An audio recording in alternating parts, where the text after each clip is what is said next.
درود بر بینندگان عزیز. دوستان، در این ویدیو میخوام کمی درباره احتمال بروز جنگ میان ایران و آمریکا صحبت کنم و با یادی از آقای ابراهیم نبوی به صحبتام پایان بدم. روز دوشنبه 20 ژانویه، یعنی کمتر از یک هفته دیگه، دومین دوره ریاست جمهوری ترامپ آغاز میشه. آقای ترامپ در نخستین دوره ریاست جمهوریش موضع سختی در قبال جمهوری اسلامی اتخاذ کرد و گمان میره که موضع کنونیش به همان سختی یا حتی سخت‌تر از دوره گذشته باشه. اسرائیل هم برای حمله به تأسیسات هسته‌ای جمهوری اسلامی بیتابی میکنه. آیا آمریکا و اسرائیل به ایران حمله خواهند کرد؟ شاید خوب باشه که مطلب رو با جمله از ژنرال مشهور آلمانی کارل فون کلازویتس شروع بکنم. کلازویتس میگه جنگ ادامه سیاست با وسایلی دیگر است. یعنی جنگ وسیله‌ای برای تحقق بخشیدن به خواسته های یک کشوره. وقتی کشوری نتونه از طریق گفتگو، از طریق دیپلماسی به اهداف سیاسیش دست پیدا کنه، به خواسته هاش دست پیدا کنه، ممکنه با توسل به جنگ خواستش رو بر کشور دیگر تحمیل کنه. به عنوان مثال، در جنگ جهانی دوم روسیه و بریتانیا از ایران خواستند که اتباع آلمان رو از ایران اخراج کنه و به نیروهای روسیه و بریتانیا اجازه ورود به ایران بده. رضا شاه با این درخواست مخالفت کرد. در نتیجه روسیه و بریتانیا در 25 اوت 1941 برابر با 3 شهریور 1320 به ایران حمله کردند. به این ترتیب شوروی و بریتانیا با توسل به جنگ به خواستشون دست پیدا کردند. حالا خواسته کشورهای غربی و اسرائیل از جمهوری اسلامی چی هست؟ خواسته اصلی کشورهای غربی برچیدن یا دست کم محدود کردن برنامه هسته‌ای جمهوری اسلامیه. ببخشید. این کشورها به هیچ وجه نمیخوان که هیچ کشور دیگری به جرگه کشورهای هسته‌ای بپیونده، به ویژه جمهوری اسلامی که رهبران متوهم و خرافاتیش از نخستین روزهای زمامداریشون خواهان نابودی اسرائیل شدند. بر موشک‌هاشون به زبان عبری مرگ بر اسرائیل نوشتند و با صرف میلیاردها دلار نیروهای نیابتی بزرگی علیه اسرائیل به وجود آوردند. کشورهای غیر هسته‌ای هم خواهان هسته‌ای شدن جمهوری اسلامی نیستند. اما خواستای فرعی آمریکا و متحدانش عبارتند از برچیدن یا محدود کردن برنامه موشکی و نیروهای نیابتی ایران. اگه ترامپ نتونه به توافق مطلوبی با جمهوری اسلامی دست پیدا کنه، به احتمال بسیار زیاد از سیاست فشار حد اکثری پیروی خواهد کرد.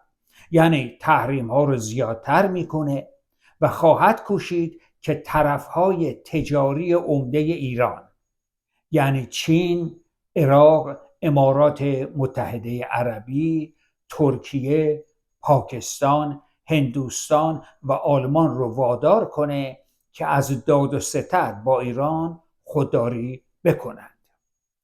و برخلاف دولت بایدن از دور زدن تحریم ها توسط جمهوری اسلامی هم جلوگیری خواهد کرد. اینها کارهایی هست که آقای ترامپ تحت سیاست فشار حد اکثری انجام خواهد داد. حالا فرض کنیم این اتفاق بیفته. واکنش جمهوری اسلامی چه خواهد بود؟ در دنیای سیاست رهبران یا بازیگران معقول به انگلیسی بهش میگیم rational actors، کسانی هستند که برای حفظ و پیشبرد منافع ملی کشورشون تلاش میکنن. بنابراین اگر منافع ملی کشوری رو به درستی تشخیص بدیم، میتونیم واکنش رهبران این کشور رو در قبال مسائل جهانی تا حدودی پیش بینی کنیم. مثلا هندوستان با چین اختلافات مرزی دارد. حالا فرض کنیم که چینی ها بیایند و بخشی از این منطقه مرزی مورد اختلاف رو تصرف کنند، اشغال کنند. خب با توجه به اینکه این کار منافع ملی هندوستان رو به خطر میندازه، چون حفظ تمامیت ارضی یکی از مؤلفه های منافع ملی هندوستان رو تشکیل میده، ما اینو میدونیم.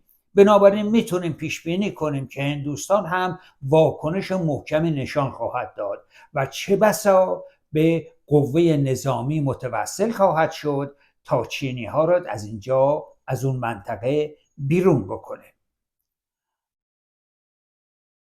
متاسفانه عملکرد 46 ساله جمهوری اسلامی نشان میده که حفظ منافع ملی از اولویت برای این رژیم برخوردار نیست.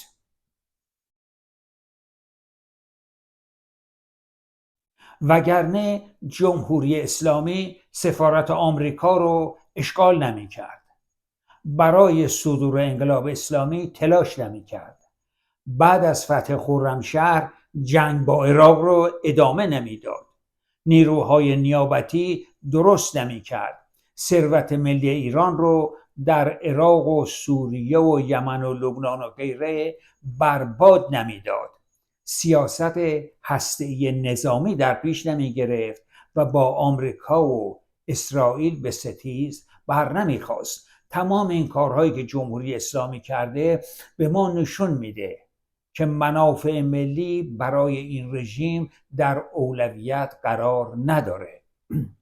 از اونجایی که حفظ منافع ملی اولویت یا دغدغه اصلی رژیم اسلامی نیست، نمیتوان واکنش رژیم اسلامی به سیاست‌های ترامپ و اسرائیل را بر پایه تأثیر این سیاست‌ها بر منافع ملی ایران توضیح داد.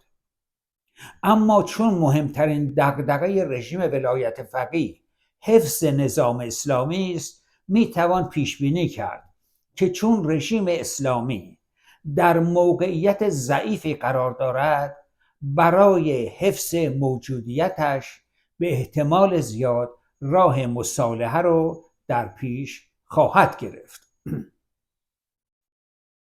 حالا ببینیم نقش اسرائیل چی هست. اسرائیل پرچمدار مخالفان جمهوری اسلامی هست و به دلیل رابطه ویژه‌اش با آمریکا نقش مهمی در تصمیم گیری های آمریکا ایفا میکنه. به باور من اسرائیل میخواد که کفتارهای حاکم بر ایران صاحب دندانهای هسته‌ای نشوند و در نزدیکی مرزهای اسرائیل نیروهای نیابتی نداشته باشند. اما علاقه‌ای به حمایت از جنبش آزادیخواهانه مردم ایران و تغییر رژیم در ایران ندارد. به عملکرد اسرائیل نگاه کنیم. اسرائیل در دوران 46 ساله حیات جمهوری اسلامی فقط کسانی را که در برنامه هسته‌ای ایران نقش مهمی داشتند و نظامیانی را که علیه یهودی‌ها و اسرائیل عمل می‌کردند ترور کرده است. شما حتی یک نفر شکنجهگر یا سرکوبگر رژیم اسلامی را نمیتونید پیدا کنید که اسرائیل او رو به خاطر اینکه شکنجهگر یا سرکوبگر بوده کشته باشه. چرا اسرائیل اشتیاقی برای تغییر رژیم در ایران نداره؟ برای اینکه اسرائیل همچون دیگر کشورهای منطقه از برخی از سیاست‌های جمهوری اسلامی سود میبره. به دو نمونه توجه کنیم. نمونه اول، فلسطینی ها سال هاست که آرزومند ایجاد کشور مستقل فلسطینی هستند، اما اسرائیل با این کار مخالفه. نتانیاهو با هدف تفرقه بینداز و حکومت کن سالها از حماس در برابر تشکیلات خودگردان فلسطین به رهبری محمود عباس حمایت میکرد. پس آقای نتانیاهو سالها از حماس حمایت میکرد. جمهوری اسلامی هم از حماس حمایت میکرد.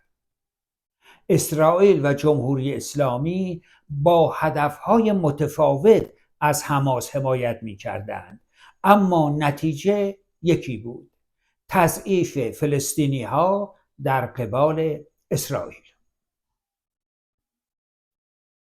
نمونه دوم، جمهوری اسلامی با تلاش برای صدور انقلاب اسلامی با مداخله در امور داخلی کشورهای عرب منطقه و با به خطر انداختن رژیم‌های این کشورها آنها را به سمت همکاری‌های پنهان و آشکار با اسرائیل سوق داده است. اگر رژیم اسلامی سرنگون شود و در ایران حکومتی سکولار بر سر کار آید و در راستای منافع ملت ایران دست همکاری به سوی تمام کشورهای منطقه و از جمله اسرائیل دراز کند، کشورهای عربی منطقه که از سوی ایران خطری متوجه خود نخواهند دید، احتمالاً انگیزه کمتری برای همکاری با اسرائیل و انگیزه بیشتری برای حمایت از فلسطینی ها خواهند داشت. اسرائیل نمیخواهد که چنین اتفاقی بیفتد. رهبران اسرائیل تنها زمانی از تغییر رژیم در ایران حمایت خواهند کرد که این کار در راستای منافع ملی کشورشان باشد. به باور من در شرایط کنونی رهبران اسرائیل تغییر رژیم در ایران را در راستای منافع ملی خود نمی بینند. اسرائیل خواستار یک ایران غیر هسته‌ای است که کاری به کار اسرائیل نداشته باشد، اما در عین حال با ایجاد مزاحمت برای همسایگانش آنها را به سوی همکاری با اسرائیل سوق بدهد. این تحلیل من هست. کشورهای منطقه هم به نظر نمی رسد که خواهان تغییر رژیم در ایران باشند. این کشورها با جمهوری اسلامی رقابت تجاری دارند و منطقی است که جمهوری اسلامی ضعیف شده‌ای که دندانهایش کشیده شده باشد را به ایرانی آزاد و دموکراتیک که رقیب اقتصادی نیرومندی برای آنها خواهد شد ترجیح بدهد. چند تا مثال بزنیم. ترکیه از استیلای رژیم اسلامی بر ایران سود میبرد. میلیون ها توریست خارجی که می توانستند با مسافرت به ایران میلیاردها دلار به اقتصاد ایران کمک کنند، به دلیل قانون ضد بشری حجاب به ایران نمی آیند و به ترکیه و دیگر کشورهای منطقه می روند. ادامه وضعیت موجود در ایران به سود ترکیه و دیگر کشورهای منطقه است. این یکی از 10 سودی هست که ترکیه از استیلای رژیم اسلامی بر ایران میبره. این یکیش هست، خیلی هم واضح هست. روسیه غرب ستیزی رژیم اسلامی ایران را منزوی و تضعیف و به روسیه وابسته کرده است. روسیه مسلماً از این موضوع خوشنود است و رژیم کنونی ایران را به رژیمی سکولار، نیرومند و مستقل ترجیح می‌دهد. چین هم به خاطر غرب ستیزی رژیم اسلامی به نفت ارزان دست یافته است. جمهوری اسلامی به دلیل تحریم ها نمیتواند نفتش را آزادانه در بازارهای جهانی بفروشد. مخفیانه به نفتش رو به چین میفروشه و اونها هم پول چندانی برای این نفت نمیپردازند، یعنی ارزانتر از قیمت بازار میخرند. همان گونه که میبینیم بسیاری از کشورها منافع خود را در بقای رژیم ولایت فقیه میبینند. اگه جمهوری اسلامی برجام دیگری با جهان غرب منعقد کنه، دیگر نمیتوان از آمریکا و متحدانش انتظار داشت که با استفاده از اهرم‌های اقتصادی بر رفتار رژیم حاکم بر ایران تأثیر بگذارند. اما میتوان از دولت آمریکا خواست که با ارائه اینترنت رایگان و روش‌های عبور از سد فیلترینگ به توانایی ایرانیان در مبارزه با رژیم بیفزاید. این یکی از چیزهایی هست که اپوزیسیون خارج از کشور میتونه از دولت آمریکا تقاضا کنه. همچنین میتوان از آمریکا خواست که سازمانهای ورزشی بین المللی را تشویق کند که مثلا تا زمانی که رژیم ایران اجازه ورود خانمها به استادیوم‌های ورزشی را نداده، برای مسابقه به ایران نروند. البته جمهوری اسلامی فعلا کمی اجازه میده به خانمها، ولی این یک نمونه از کارهایی هست که میشه انجام داد برای تاثیرگذاری بر حوادث ایران.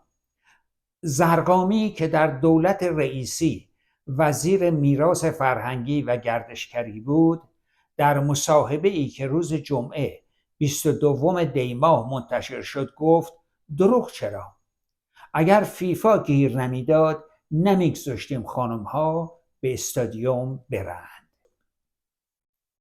این گفته نشانگر تأثیر فشار جهانی بر جمهوری اسلامی است. پس مهم هست که ایرانیان خارج از کشور از کشورهاشون، از دولتهاشون بخواهند که چنین فشارهایی رو بر جمهوری اسلامی وارد کنند. نتیجه: رژیم اسلامی به احتمال بسیار زیاد با جهان غرب بر سر مسئله هسته‌ای به توافق خواهد رسید و مسئله حمله نظامی به ایران مرتفع و تمام یا بخشی از تحریم‌ها برچیده خواهند شد و شانس بقای رژیم افزایش خواهد یافت. با افزایش درآمد رژیم می‌تواند نیروهای سرکوبگرش را گسترش بدهد و حقوقشان را بیشتر کند، پول بیشتری به مداحان و حوزه‌های علمیه بدهد، ابزار بیشتری برای سرکوب مردم از خارج خریداری کند و وضع معیشتی مردم را هم کمی بهتر کند و با این اقدامات فضای سیاسی، اقتصادی و اجتماعی کشور را تا اندازه‌ای به نفع خودش تغییر بدهد. در عین حال باید به یاد داشت که در مسیر دشوار و پرپیچ و خم مبارزه با رژیم هزاران اتفاق غیر قابل پیش بینی ممکن است رخ بدهد و مسیر رویدادها را عوض بکند. مثلا جمهوری اسلامی تصمیم به ساختن سلاح هسته‌ای بگیرد. آقای خامنه‌ای ممکنه شب بخوابه، صبح بلند شه بگه امام زمان اومد در خواب و به من گفت برو بمب اتمی بساز. یا اینکه خامنه‌ای بمیرد، رابطه ترکیه و اسرائیل به شدت وخیم بشود، در عربستان کودتای ضد سلطنتی رخ بدهد و هزاران اتفاق دیگر که می توانند بر مبارزه ایرانیان تأثیر بگذارند. فضا یک فضایی است که در هر روز و گاهی اوقات هر ساعت درش تغییرات مهمی رخ میده. ایرانیان مخالف رژیم باید با اتکا به خود تا سرنگونی رژیم ولایت فقیه به مبارزه ادامه بدهند. ما باید به خودمون متکی باشیم. اگر کشورهای خارجی کمکی کردند دستشون رو به گرمی میفشاریم، اما به امید اونها نباید نشست و با امید به آنها نباید برنامه‌ریزی کرد. نکته آخر این که ساعت پیش شنیدم که آقای ابراهیم نبوی طنزنویس معروف خودکشی کرده است. من ایشون رو حدود 45 سال پیش زمانی که در دانشگاه شیراز تحصیل میکرد ملاقات کردم. دانشجوی فعال و بسیار باسواد بود. نبوی سخت طرفدار جمهوری اسلامی بود و من سخت مخالف آن. او از اشغال سفارت آمریکا توسط دانشجویان پیرو خط امام که در آبان 1358 رخ داد به شدت حمایت می‌کرد و من این ماجراجویی را نقض قوانین بین‌الملل و به زیان منافع ملی ایران می‌دانستم و از آن انتقاد می‌کردم. در سال 1359 انقلاب فرهنگی رخ داد و دانشگاه‌ها بسته شد. من هم پاکسازی شدم. 2-3 سال بعد هنگامی که در خیابانی در تهران منتظر تاکسی بودم، نبوی که از آنجا می‌گذشت من را سوار کرد. بعد دیگر هرگز او را ندیدم. از وقتی که خبر خودکشیش را شنیدم نمی‌توانم چهره نبوی 20 ساله را که در دانشگاه شیراز در گوشه کلاس می نشست از ذهنم بیرون کنم. از مرگ نابهنگامش شوکه و بسیار متاسف شدم و در سوگش گریستم. او هم یکی از بیشمار قربانیان استبداد دینی بود. دوستان، از اینکه تا پایان این ویدیو با من بودید از شما متشکرم. به امید دیدار در ویدیوی بعدی.